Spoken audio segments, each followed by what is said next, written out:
Ugh. All black and flour don't mix. Oi.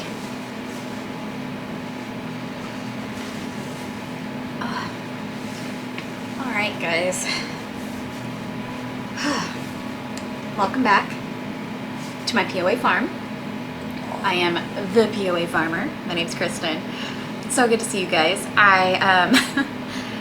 So a couple things to add to the adventure.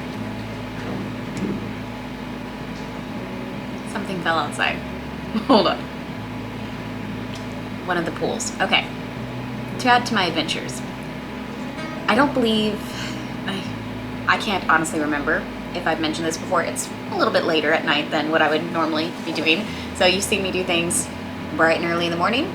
Now you get to see me do things late at night. I, as you know, am a single mom. What you might not know is I'm a martial artist.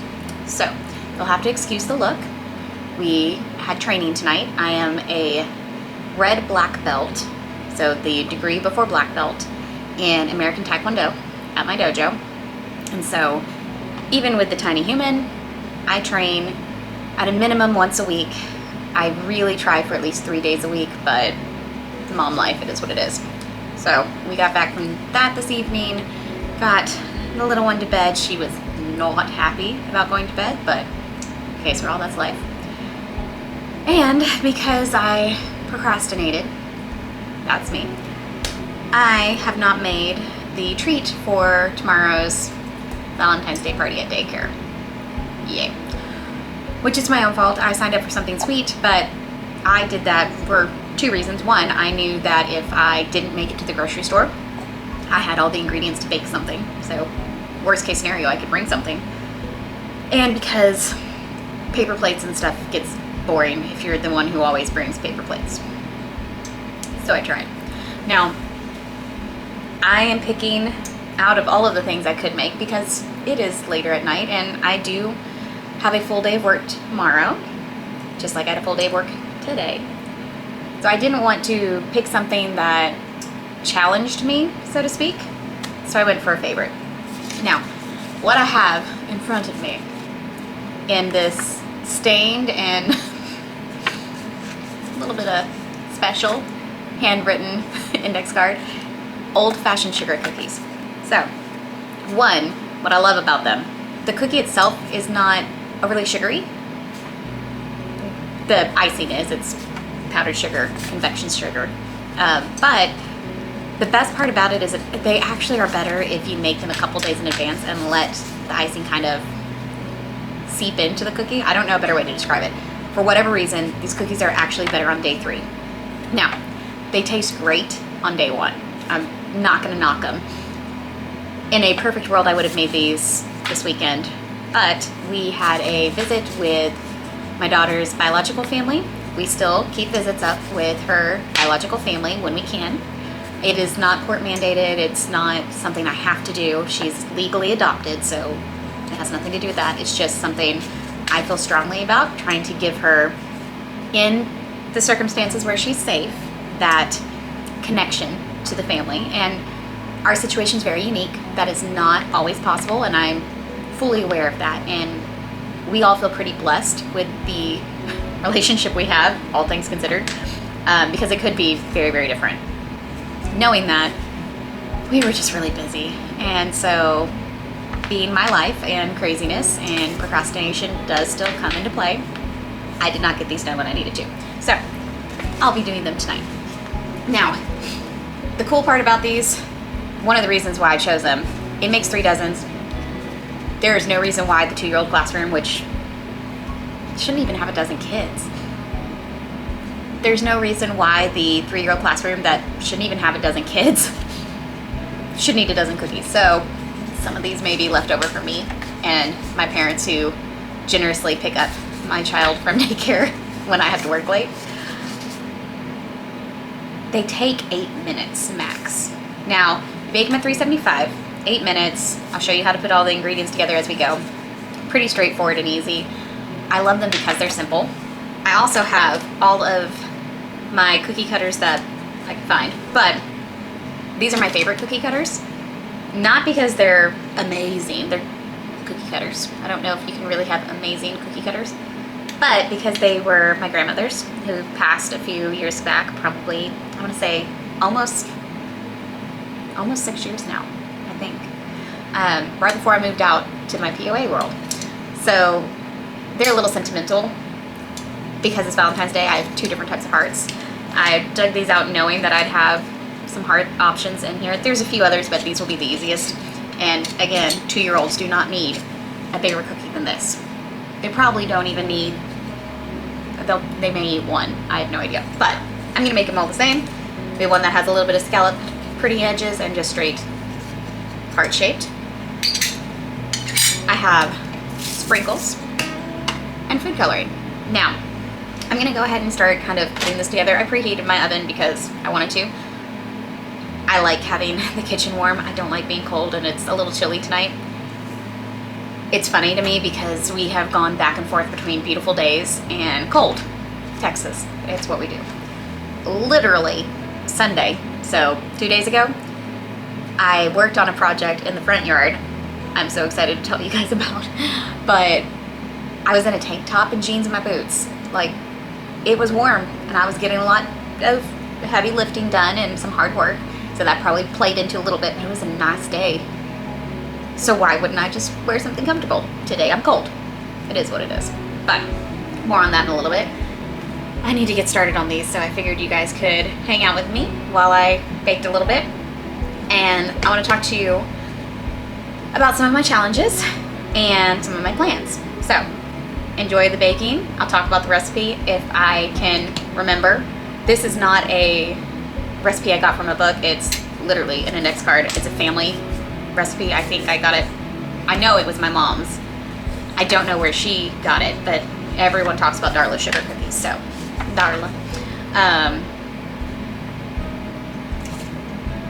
I'm assuming that they must be just a family recipe.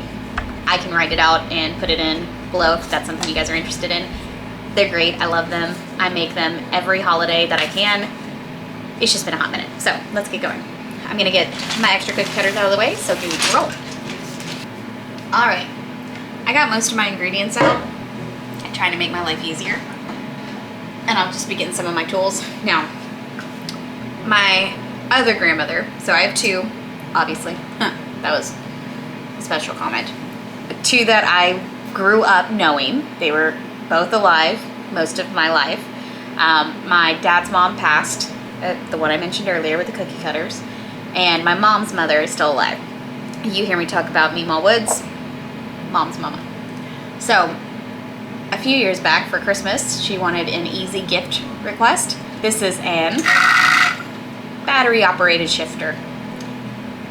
I love this thing. It was not terribly expensive, but it is one of the best investments I've ever made. Or, well, she ever made for me as a Christmas gift. Best Christmas request I've ever made. So, following my directions. I'm really not the best about following directions for baking if it's something that I am familiar with and know well. But because I turned the camera on, I'm gonna try my best to do a better job for you. I need to sift together my flour, baking powder, salt, baking soda, and I'm basically turning it into a course meal with my shortening. Now, what's really fun for me is every time I read this card, I laugh, because if anyone else were to try to just follow what I wrote here, it wouldn't make sense to everybody, because I left out key words. Like, it says, and course meal. No, you sift everything together using your cutter, your dough cutter, if anyone's ever seen this. It's what I use to cut in things like lard, Crisco, whatever it is that you're using as your shortening, butter even, to make your pastry. So apparently I didn't feel like that was necessary to actually say out loud in my recipe, or write down, I should say. So it is, for 3 dozen, mind you, 3 dozen, a 1.5 cups of flour. This is a 1/2 cup. Now, I, again, probably could do a better job at being more exact. One of the reasons why I love baking is you do follow a particular recipe. And I think you can do this with cooking too. I shouldn't just say like baking. Although you have to follow a recipe to get the components just right, there's also some wiggle room for creativity. I make a chocolate chip cookie that I actually call a Mexican chocolate chip cookie because, if you didn't know this, one of the key components with Mexican chocolate is adding something like cinnamon to it to add a different flavor. So I take chocolate chip cookies, add a tablespoon of cocoa powder, and I think 2 teaspoons, I'll do that recipe another day, of cinnamon. And I usually like to add like almond extract too. Like I have a different recipe for that than pretty much anything else I've ever done. And it came from playing with the recipe because I wanted it to be different.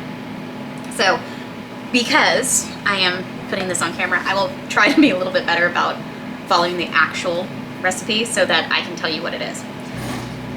I then need half a teaspoon of baking powder. Now, these are really cute. Let's see. It says a dash of tenderness, and the actual measurement is on the back, which is why you saw me flip the spoon over. I, one year, requested a ton of metal measuring utensils, and it's become a thing where people will buy me a different design. Like this one's a fun measuring spoon. I have the heart shaped, I have a few others. It became a thing where for a while there people just kept buying me different fun measuring utensils. Anyways, half a teaspoon of baking powder. Whoop, baking powder. Now, with my adventures of baking, I used to bake with both of my grandparents, my grandmothers. I've baked with my mom. That is one of my early childhood memories, was spending time in the kitchen with either of the Meemaws or my mom. I love it. I love to bake. I just don't get to do it as much as I used to. Half a teaspoon of salt. I used to work in the emergency department at a local children's hospital here in Texas. And when I did, because if we're all being honest, a children's ER is a little bit more stressful than even just an adult ER. It's a different kind of stress. When you're dealing with sick kids and their parents and the heightened emotion of a child needing help, it's just more. Half a teaspoon of baking soda. So, as a way to kind of help my ER friends and myself, every Friday, I would bake a different treat. And I would experiment. And I would bring the baked goods up to the ER with me. What was really fun for me about this is I would ask for different requests. I would try a bunch of different things, and it gave me an opportunity to test out some stuff. Some of them were fails, is what it is, but I did it literally every Friday. Well, when I left the ER, I didn't do it as much. And it slowly became one of those things that I kind of let go of. I need 1/4 a cup, well, 3/4 a cup of sugar. This one does not have a 3/4 cup, but this one does. So I'm going to use my other measuring cup to get to my 3/4 cup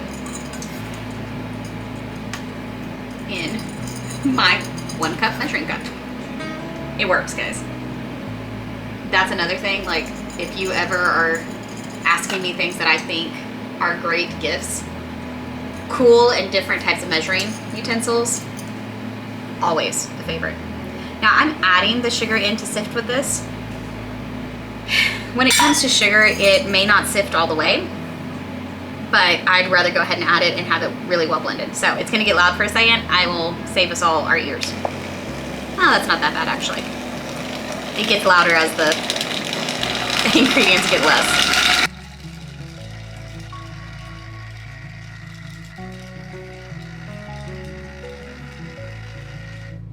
How great is that? I love it. It's so fun. All right, so sift it all together. Next, I need to blend in my Crisco, my shortening. It's not actually Crisco, it's an off-brand version, but same thing. and it calls for half a cup. Of course, that I have. Perfect. I think one of the reasons why I got a little burned out on baking, besides the fact that I just did it all the time, I had a fun nickname of Tiny Baker. I'm 4'10", imagine that. It's very sweet. That's not one of the reasons why I got burned out. But I think it became something that after I wasn't doing it to bring joy to my coworkers, it didn't bring me as much joy as it had in the past. So I kind of took a bit of a break from baking all the time. And guys, that's where the problem started. Now, before I got my beautiful and amazing daughter, I lived alone. A good part of that. I'd have roommates in and out, again, someone to cook for, someone to bake for. But for the most part, it was just kind of me. So, but tell me why I would need 3 dozen cookies for just me. Got to the point where I didn't bake because I had no one to bake for. My position in the hospital had changed when I left the ER. I got a promotion. Yay, that was good. But with a new position, I didn't need to be in the office all the time, or if I did, I wasn't with as many people, and they didn't all want me to bake every week. So I got out of the habit. I'm cutting in the Crisco, if you couldn't tell, that's what I was doing, to make it that course meal that my recipe was trying to talk about. So, in the fact that I spent less time in the kitchen, and when I truly was just living by myself, there wasn't much of a reason to cook for just me. Now, before that, I'd had many roommates. I had kind of went through a phase. This will not surprise you since you know that I'm a foster mom, but where my house became kind of the open door refuge. And so any of my friends, church kids, anybody, teenagers, I had teenagers, who needed a place to live for a little bit, they came and lived with me. I always looked at it as at least there was a safe place for them to go. And they had to follow my rules. Even in my early 20s, I had rules for engagement. If you're going to be in my house, there are certain things that weren't allowed. But it gave them a nice place to kind of land, and it gave me people around, and it's usually safer to have other people. And since I'm a martial artist, you'll hear me talk about self-defense, safety measures, and being aware of your surroundings. So I always felt like that was a good use of my space that I had. If I had the extra rooms, why not help somebody out? And it kept all of us safer. So, that being said, once nobody was there, or nobody was living with me, I stopped cooking. I stopped baking. Unless there's a special occasion or holiday. Guys, I'm not gonna say I forgot how, but I forgot how. And I'm not gonna lie, it's starting to really bother me. Now, it doesn't bother me that I'm a little rusty. It doesn't bother me that I'm learning how to cook again. There are some things I didn't cook before, so I'm branching out. That does not bother me. Do you know what bothers me? The fact, I'm offended. I am offended by the fact that I cannot, I'll put down the knife, that I cannot bake a single loaf of white bread. Cannot do it to save my life. It's making me mad. And I know what you're thinking, Kristen. No big deal. You know you can buy white bread. Yes, thank you. I do know that I could go to the grocery store and buy myself, my child, some white bread. But there's extra stuff in it. And as discussed before, part of my new adventure is trying to limit all that extra crap. Now, do I love me some Mrs. Baird's? Yes. There are a lot of really great, tasty, I should say, products out there. My aunt and uncle run Little Debbie trucks. I love me some oatmeal cream pies. But that's not the point. The point is I'm trying to be a little bit more of a Whole Foods girl. And that as a baker, It is offensive to me that I cannot, for the life of me, cannot bake a loaf of bread. Now, I can bake a loaf of bread, but I can't bake a loaf of sandwich bread well. And lately, it's like any kind of bread I tried to bake, I'm butchering it.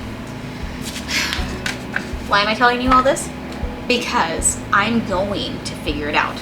And you may spend some time with me in my POA kitchen as I do. But in the meantime, you can just hang out with me while I do this. I mentioned in a previous video that I collect my eggshells. So it calls for 1 egg. I'm going to blend it, my milk and my vanilla in, and then I gotta start rolling it out. So this is for my eggshells, this is for my egg. Don't embarrass me, egg. No shells, no shells. Beautiful. Now, for someone who quite literally, I have always baked, and I baked a ton. This is not fun for me to have to admit that I kind of suck at it right now. I'm not winning any awards for cooking the best dinners.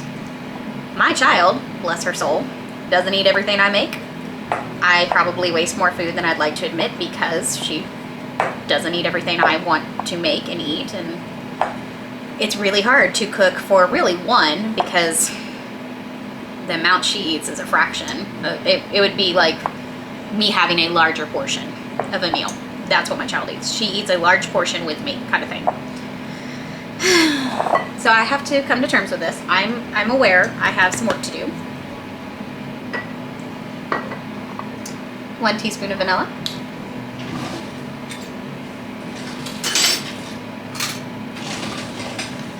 Another heart. This one says a spoonful of affection. I love the cheesy sweetness. Anyways, I am still going to keep cooking. I'm going to still bake. I'm still going to figure out what it is to do for me and my kiddo that will make us healthier, happier. This says 2 heaping teaspoons of milk. I'm using whole milk. And in case you're wondering, heaping, the way my grandmother always described it, is heaping means is if it starts running over, just flick your wrist and then keep filling up for the next one. So it basically means a little over the teaspoon. Set that aside for my icy.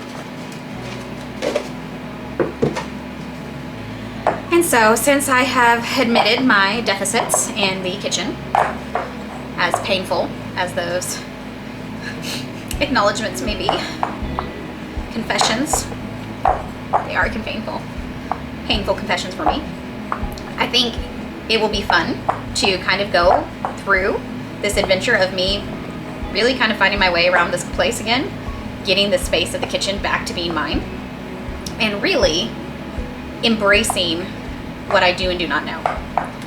I want to always be in a place where I can admit what my strengths and weaknesses are, and where I can ask for some advice and some help.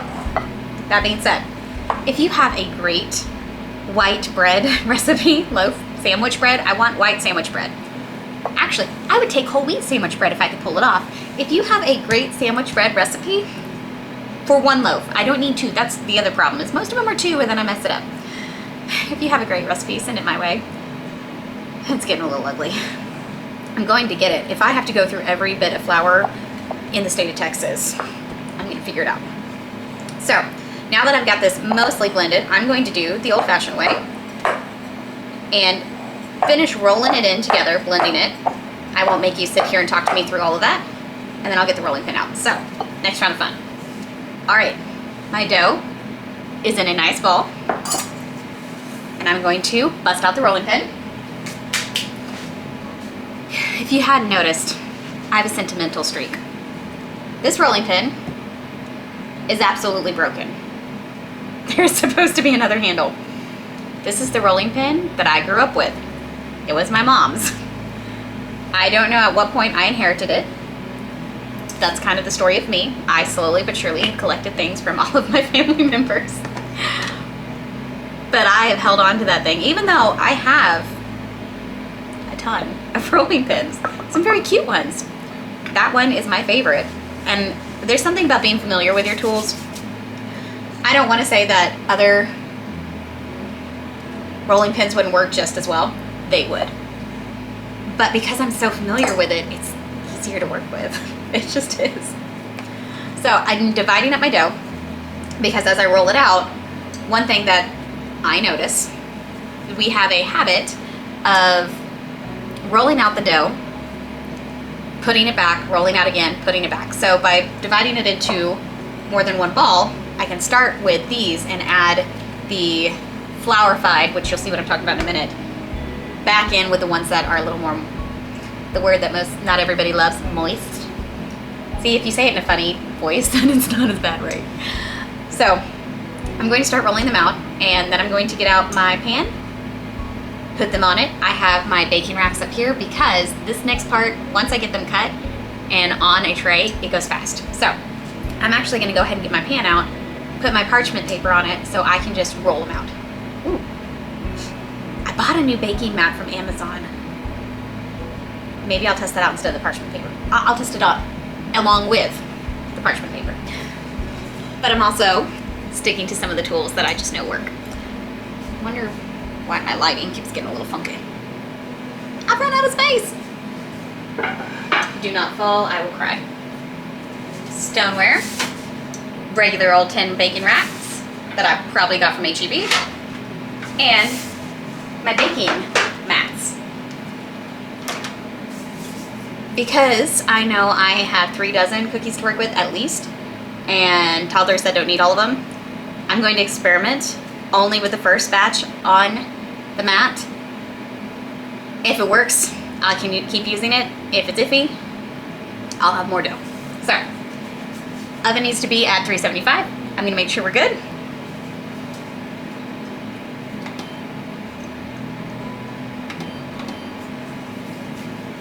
And let's get rolling. I do flip it back and forth. Maybe that's silly, but it's what I do.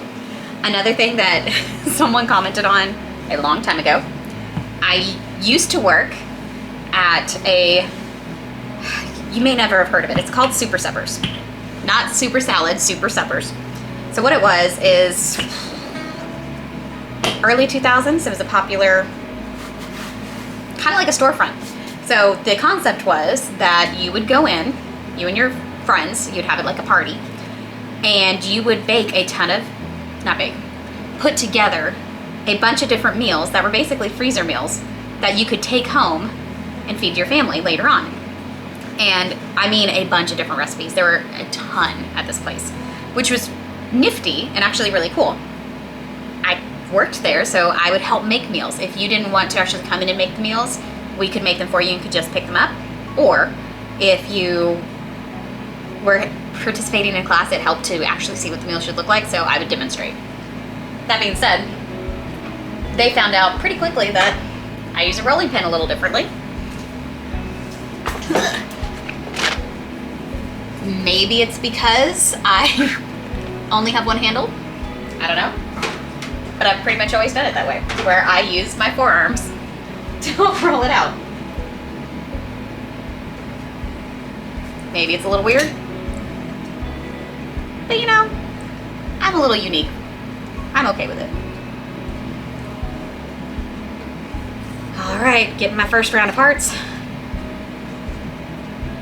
I'm usually actually really good about trying to fit as many in as possible, but I know, and you know, that you don't want to just sit here and watch me cut 1,001 cookies.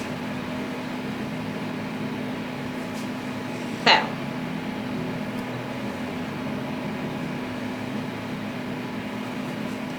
round 1, ready to go. Now remember, I said this only takes 8 minutes. As soon as I get this in the oven, I'm going to start prepping my next round. Although, I'm still going to check out the mat before I put the next one in. I'll prep the tray as if I'm gonna keep using the mats. Might as well. So, round 1, 6 little hearts.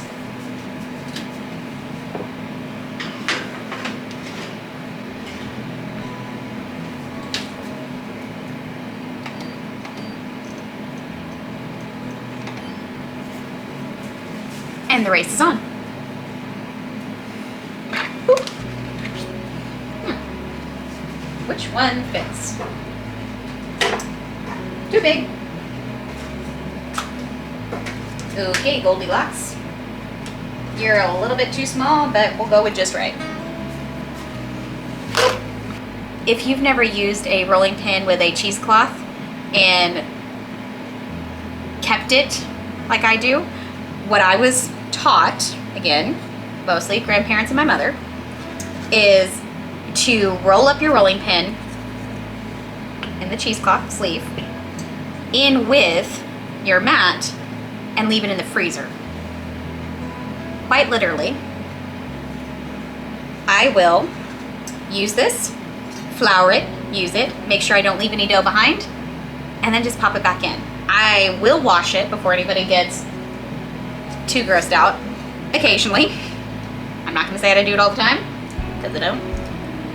But the freezer aspect keeps it from growing anything super gross anyways. And it keeps it chilled. It makes it a little bit easier when you're rolling it out. At least that's what I've noticed. I'm working in the leftover scraps to one ball of dough, and continuing on. Almost made a mistake there. Times 2. I like to put flour on the side. I have some over here for my cookie cutter. Mostly because I don't want to overdo how much flour is there. That's not good for it either. You want enough that it doesn't stick to the rolling pin, but not so much that it's adding a bunch of extra flour to your recipe. Because in essence, that's what you're doing as you roll it out. You're working that flour into your dough. So, one thing you might want to keep in mind, although you don't want your dough to be overly sticky, that is true, a little bit of extra moisture helps combat the extra flour. All right. While I'm doing this, my latest adventure. I mentioned I was working in my front yard. In my last video, I spoke about why would I have shrubs when I can have herbs. Well, I took some action on that one over the weekend. My dad came by, he and my mom. My mom hung out with the tiny human. They played, had a nonny day, while my dad and I used his wonderful truck, and we ripped out the shrubs on my front porch. We ripped out the shrubs on my front porch. I'm so excited. I didn't realize how big that bed was. Well, that was an adventure. That bed is a lot bigger than I expected. When I mentioned it in my last video, I was really toying with the idea of filling that whole bed up with lemon balm. One, I'm really excited to talk to you guys about my lemon balm. I cannot wait till you watch that video. I think it's going to be interesting to see all the things that we can make with it. But my limoncello lemon balm smells amazing. It's great. I'm not gonna need as much lemon balm as that I would be growing if I put it in that space. It would be excessive. I can acknowledge that, even if I really like the idea of it, it's not wise. And so I'm choosing wisdom.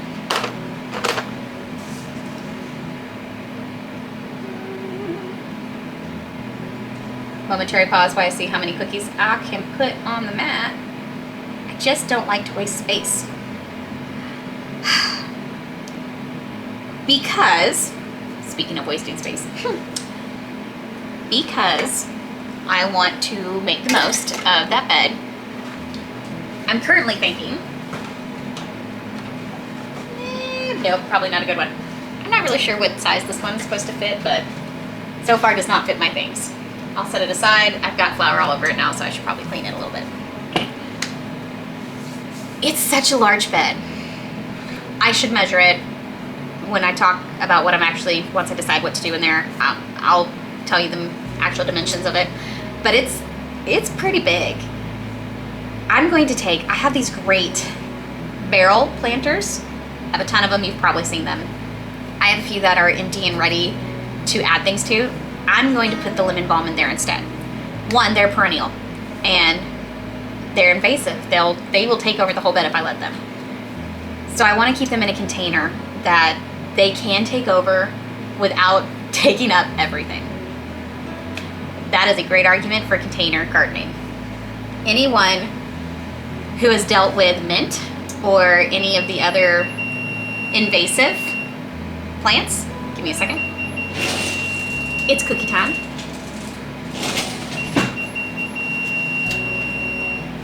Perfect.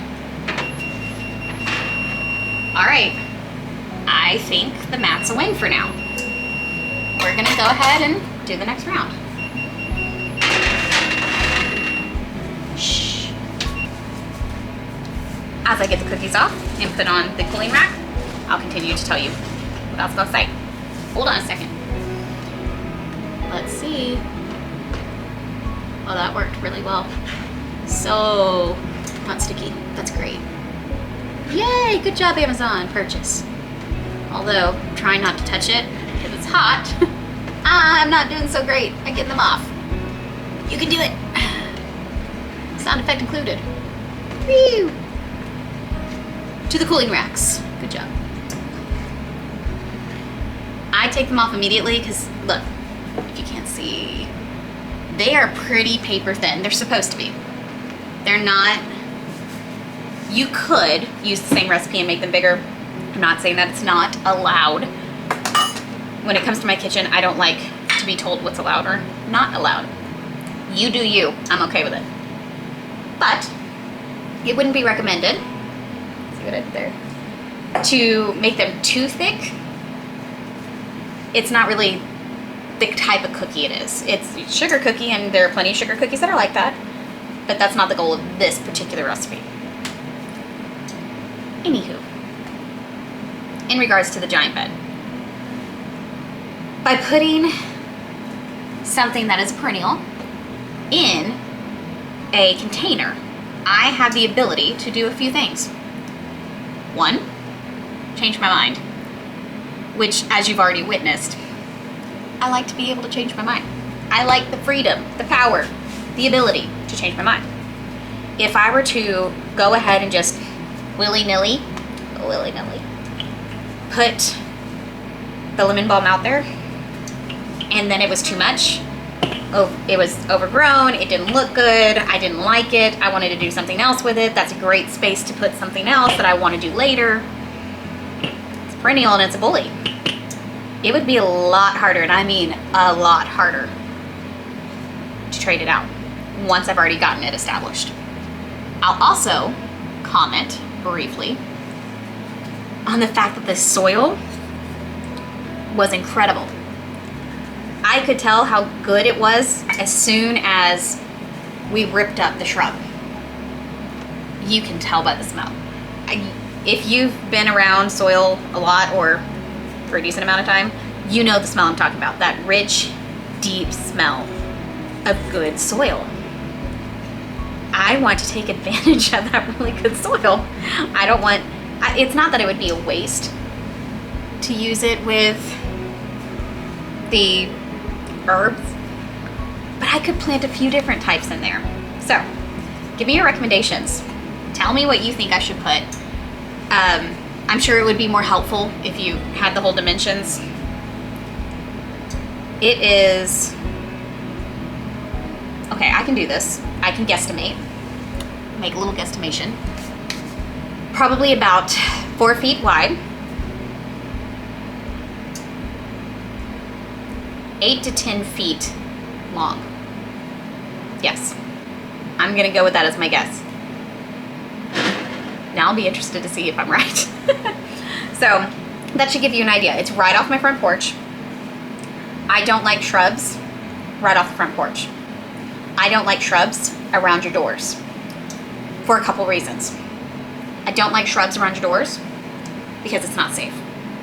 I don't like that someone could hide behind them and you wouldn't see them until it's too late. Yes, that sounds awfully paranoid. I'm a single mom that fosters. I'm paracautious. And this world is a little too dark and twisty. And I think it's irresponsible as a parent for me not to think of those things. So I do. On a less dark and cynical view, it's also where the mosquitoes hang out, and I am not about that life. So, moving all those shrubs, I have a ton more to move out. I'm so excited. I'm thinking I want to go ahead and plant more herbs there. I think that would be a fun thing to keep. I'll keep my lemon balm out there, again, help my mosquito life. But I don't know, maybe just some flowers or rosemary. Like, give me some ideas. Tell me what you'd put. Basil. What all can I put in that space that would look cool from the front porch? Now, another thing to think about is maybe not this summer, but definitely by next summer, I want to put a front porch swing out there. I have plenty of space, so it's not like I would be kicking whatever I put in the bed. But I want to be able to see that front porch swing, so I don't want anything that's going to get too tall year round. Get tall for a season's okay. So, tell me what you think. Give me some ideas. I'm going to finish baking these up, and then I'll finish out this video with a little bit of icing, just so you guys can see what we're doing. But thanks so much for hanging out with me tonight. It is getting late. I'm going to need to get some sleep and finish all of this before tomorrow. I'll have a full work day, and I'm sure you have stuff going on. Leave the comments below for my main questions. What bread should I make? And please tell me how. Save me from my misery. And what should I put in that garden bed? Thank you so much for hanging out with me tonight. Y'all take care now. Bye. To the baking. Whew.